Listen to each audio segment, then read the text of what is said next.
Hello students.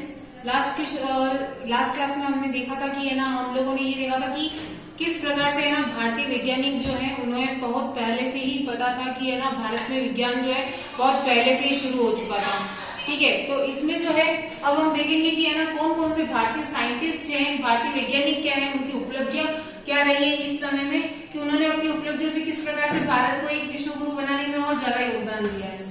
तो इसी प्रकार में सबसे पहले वैज्ञानिक है हमारे बीरबल साहनी। बीरबल साहनी का जो जन्म है वो 1891 में हुआ और उनकी मृत्यु जो है 1949 में हुई। अब जो है जो बीरबल साहनी है वो उनका जन्म हुआ 1891 पंजाब पाकिस्तान में हुआ। जो पाकिस्तान का पार्ट है पंजाब, वहां पर उनका जन्म हुआ। उन्होंने अपनी बीएससी की जो डिग्री है वो लंदन विश्वविद्यालय से प्राप्त की। उन्हें यानी वो पहले ऐसे भारतीय थे जिन्हें है ना रॉयल सोसाइटी ऑफ लंदन ने अपना फेलो बनाकर, अपना रिसर्चर बनाकर उन्हें सम्मानित किया। तो ये पहले साइंटिस्ट थे, पहले वैज्ञानिक थे जिन्हें रॉयल सोसाइटी ऑफ लंदन में प्रवेश मिला। ठीक है, उसके बाद है ना बीरबल साहनी ने ना पूरा वनस्पति विज्ञान के बारे में खोज की।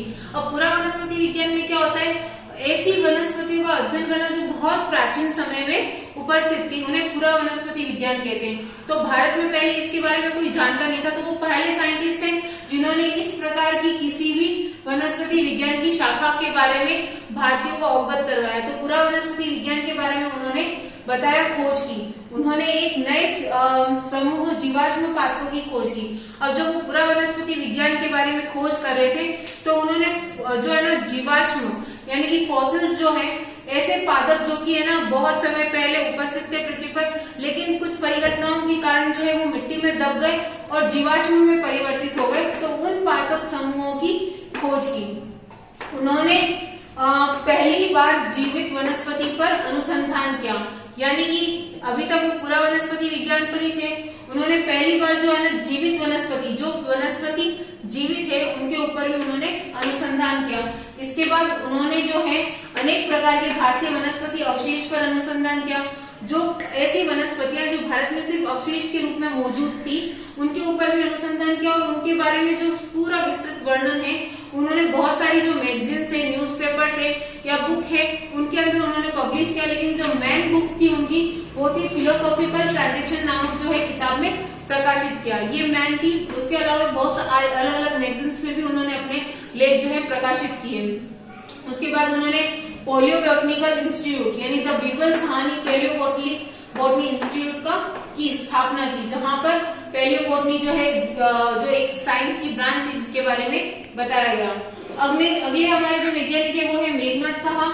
इनका जन्म हुआ था 1893 में तथा 1953 में इनकी मृत्यु हुई। इनका जन्म 6 अक्टूबर को हुआ था।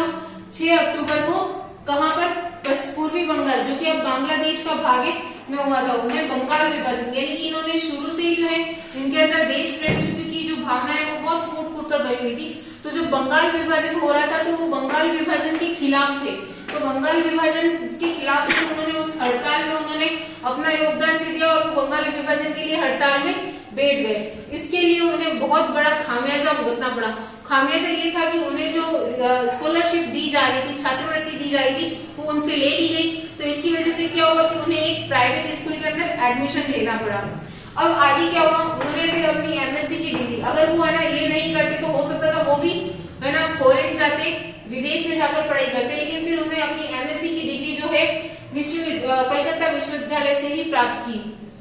ठीक है, वहां पर जो है इन्होंने अब है ना आयनीकरण का सूत्र दिया। उस समय जो है सूर्य और तारों के बारे में जो है जानकारी प्राप्त होने लगी थी। तो है ना उन्होंने है ना ये सोचा कि है ना जो सूर्य तारों का जो है तापमान जो है नहीं पता लगा था, उनका दाब कितना है, इनका आंतरिक संरचना क्या है, ये अभी तक पता लगाने में असफल थे। तो उनके दिमाग में ये जो है ना बातें हमेशा चलती रहती थी। तो उन्होंने क्या किया कि उन्होंने आयनीकरण सूत्र जो है दिया। इस आयनीकरण सूत्र के द्वारा से जो दूसरे खगोलविद थे उन्हें बहुत सहायता मिली। उन्हें सहायता ये मिली कि अब वो सूर्य और तारों की जो तापमान है, उनका जो दाब है, उनकी आंतरिक संरचना है, उसके बारे में पता लगाया गया। फिर उसके बाद इन्होंने the Saha institute of nuclear physics की एक इंस्टीट्यूट है उनकी स्थापना की।